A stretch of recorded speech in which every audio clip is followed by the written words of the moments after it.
पंजाब में 13 में से 5 ही हैं, वोट प्रतिशत में तो आगे, लेकिन ये फ्रेंडली फाइट ही माने कि भाई 6 उनकी आ जाए, 5 हमारी, पूरा साफ कर लें मैदान। संतुष्ट हैं इससे?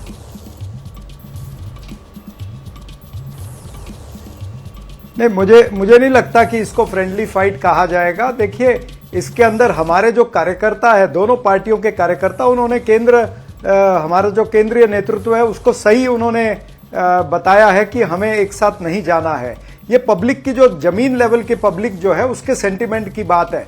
मुझे लगता है कि जिस तरह से आपने परसेंटेज हमारी बताई है कि 30% कांग्रेस पार्टी का है, ये प्रतिशत भी बढ़ सकता है और सीटें भी बढ़ सकती है। हम अपनी 8 सीटें जो है वो तो 101% हम रिटेन करने वाले हैं, ये पक्की बात है। जहां तक आप बात कर रहे हैं कि अकाली दल और भारतीय जनता पार्टी एक साथ हो जाए तो क्या होगा, मुझे नहीं लगता कि अकाली दल ये वाली गलती करने के लिए तैयार है, क्योंकि पहले अगर वो बीजेपी के साथ थे इसीलिए वो 17% पर आ गए हैं। अगर वो फिर जाएंगे बीजेपी के साथ में तो ये 17 से भी कम होकर के 10% से नीचे आ जाएंगे। तो अकाली दल को बीजेपी के साथ थे इसलिए नुकसान हुआ, इसलिए अकाली दल अभी कभी भी बीजेपी के साथ जाने का रिस्क लेगा नहीं। उन्हें पता है कि किसान जो उनका वोटर था वो उनसे टूट करके चला गया है। तो ऐसी गलती भारतीय जनता पार्टी कभी करेगी नहीं। कांग्रेस पार्टी अपनी 8 की 8 सीटें रिटेन करने का प्रयास करेगी। अगला सवाल आपने पहले प्रीएम्प्ट कर दिया है, आप 5 पर आ रहे हैं, आपको दरअसल 3 सीटों का नुकसान हो रहा है। 8 से 5 पे आना ये तो आपके लिए नुकसान की बात है चरण सिंह साहब। नहीं, ये तो आपके आंकड़े बता रहे हैं ना, मैं आपके आंकड़ों की रिस्पेक्ट कर रहा हूं, मैं ये खारिज नहीं कर रहा हूं उनको। लेकिन मैं ये तो कह सकता हूं ना कि कांग्रेस पार्टी का जमीनी स्तर का कार्यकर्ता जो है या हमारे वहां के नेता जो हैं, वो सही मुद्दे ले रहे हैं, पंजाब की जनता के मुद्दे ले रहे हैं, वो केंद्र के मुद्दे तो ले ही रहे हैं, लेकिन पंजाब के लोकल मुद्दे जो है, जहां पर आम आदमी पार्टी विफल रही है, जो उन्होंने वादे किए थे वो पूरे नहीं कर पाए हैं, उन मुद्दों को लेकर के उतर रहे हैं। इसीलिए मैं कह रहा हूं कि हम 8 तो रिटेन करेंगे, लेकिन 8 से आगे भी जाने का प्रयास करेंगे। पर आपने सही कहा कि फ्रेंडली फाइट तो है नहीं। फ्रेंडली फाइट कैसे नहीं है, उसकी एक बानगी नवजोत सिंह सिद्धू का आज बयान आया। हालांकि बताया जा रहा है निजी कारण है, उनकी धर्मपत्नी की तबीयत भी ठीक नहीं है, पर बड़े चेहरे का चुनाव में उतरने से इनकार करना। सुनील जाखड़ आपके बड़े चेहरा थे, अब वो बीजेपी के अध्यक्ष बन गए हैं, प्रदेश अध्यक्ष। कैप्टन अमरिंदर सिंह भी नहीं है। बड़े चेहरों की कमी खल रही है पंजाब में कांग्रेस को।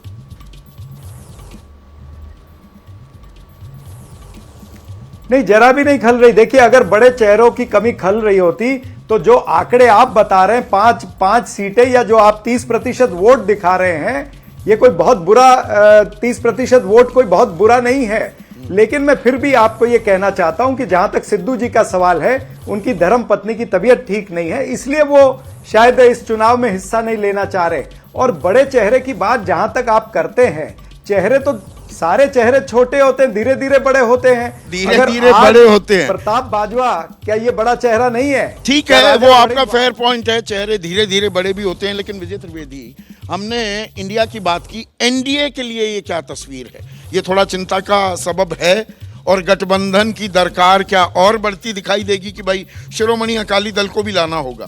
बिल्कुल लग रहा है। मुझे लगता है पंजाब का चुनाव आम आदमी पार्टी का चुनाव है। यदि लोकसभा के चुनाव में देखें तो आम आदमी पार्टी कितना बेहतर परफॉर्म करती है वो एक है, और दूसरा अकाली दल और बीजेपी के लिए सर्वाइवल का चुनाव है। तो जरूरी कहा जाता है कि मरता क्या ना करता, तो मुझे लगता है उनके लिए ज़्यादा संभावनाएं बढ़ गई हैं, ज़्यादा ये है कि ज़रूरत बढ़ गई है कि वो अकाली दल और भारतीय जनता पार्टी साथ आ जाए। उससे रूरल और अर्बन का भी होगा, और हिंदू और सिख का भी, नॉन सिख और सिख का भी एक कॉम्बिनेशन बनता है, सिख का भी, और उसमें खासकर जट सिख का भी खास तौर से बनता है। लेकिन मैं आपने शुरुआत में जब बात की थी बीजेपी की सेकंड लिस्ट आई, उस पर एक छोटी सी बात करना वैसे कांग्रेस की बात आपने की तो सिद्धू साहब नहीं है, परनीत कौर ने भी अभी कल वो भारतीय जनता पार्टी ज्वाइन कर रही है, तो वो भी एक बड़ा चेहरा थी वहाँ पर। जो बीजेपी की लिस्ट आई उसमें अब एक महत्वपूर्ण बात है कि एक तो राज्यसभा के जो कैंडिडेट्स थे, राज्यसभा के जो सांसद थे, चाहे वो अनिल बलूनी साहब हों या पीयूष गोयल हैं, उन सबको वहाँ पर उतारा। दूसरा, फॉर्मर चीफ मिनिस्टर्स को देखिए, शिवराज सिंह चौहान मैदान में हैं, त्रिवेंद्र सिंह रावत मैदान में हैं, और ये मनोहर लाल खट्टर आज करनाल से उनको दिया गया टिकट। दूसरी तरफ कांग्रेस में बसवराज बॉम्बई है। दूसरी तरफ कांग्रेस में अशोक गहलोत मना कर देते हैं, फॉर्मर चीफ मिनिस्टर हार गए, वहां पर कोई जगह नहीं है। कमलनाथ मना कर देते हैं, नवजोत सिंह सिद्धू मना कर देते हैं। कांग्रेस में शायद मना कर पाते हैं, बीजेपी में मना करने की नहीं, इसका मतलब है कि बीजेपी हर एक के लिए जिम्मेदारी तय करती है, और हाथ मना कर रहे हैं तो उससे आपको इलेक्शन स्ट्रेटेजी की बात है ना, कि सारे बड़े चेहरे हैं। त्रिवेंद्र रावत वहां पर नहीं, वो जो भी है, लेकिन जो जिम्मेदारी में अगर भट्टा बैठाने की स्थिति कहीं बनती दिखी थी बीजेपी की, त्रिवेंद्र रावत ठीक है, लेकिन जो जिम्मेदारी दी जा रही है उससे आप इनकार नहीं कर सकते। और सारे बड़े, और अभी मुझे लगता है निर्मला सीतारमण जी और जयशंकर को भी आप देखेंगे कि लोकसभा के चुनाव में उतार सकती है पार्टी। ठीक है, अब थोड़ा सा हाँ प्लीज पंजाब पर कहना चाहता हूं कि देखिए, अकाली दल और भाजपा का गठबंधन उस तरह का होगा कि एक आदमी जिसको तैरना नहीं आता वो गले में पत्थर डाल के पानी में कूद जाए। बीजेपी की स्थिति वही, बिल्कुल इसलिए कह रहे हैं कि अकाली दल की जो स्थिति है इतनी खराब हो चुकी है, वो किसी भी पार्टी के लिए, किसी भी गठबंधन के लिए लायबिलिटी है। हाँ। तो उनके साथ जाने से बीजेपी को अगर भविष्य देखना है तो अकाली दल से दूर जाना चाहिए। हाँ। इस चुनाव में बीजेपी का कुछ नहीं होने वाला। नहीं, भविष्य वो देख नहीं पा रहे। एक कद्दावर सिख नेता बीजेपी नहीं खड़ा कर पाई अपने पिछले 44 साल के अस्तित्व में। 44 साल से पिछलग्गू थी अकाली दल की, जहां सिख नेता थे, सबसे कद्दावर सिख नेता था, तो उसके पैरेलल कहां से खड़ा करते हैं? हाँ। तो अगर अकेले चलना ये भी एक समस्या है ना, पंजाब हो या बिहार में भी ये समस्या है। दोनों जगह ये समस्या है। पंजाब के बारे में मेरा कहना है कि आम आदमी पार्टी के वोट परसेंटेज उसका भले ही बढ़ रहा हो इतना, आम आदमी पार्टी को लोग नेशनल रोल में देखते नहीं। दिल्ली में आप देखिए 70 में 63 सीटें जीत गए, 67 सीटें जीत गए, और फिर एक भी लोकसभा की सीट नहीं जीते।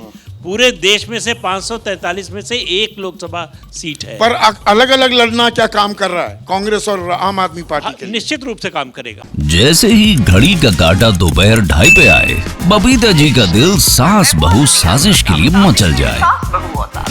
और ये है इनकी बहू, पूरे दिन ऑफिस की टेंशन हो जाए गॉन जब ये करें अपना फेवरेट शो फ्री टाइम पे ऑन। इनकी तरह आप भी देखिए अपना फेवरेट शो अपने टाइम पर और डाउनलोड कीजिए एबीपी लाइव ऐप अपने स्मार्ट टीवी पर।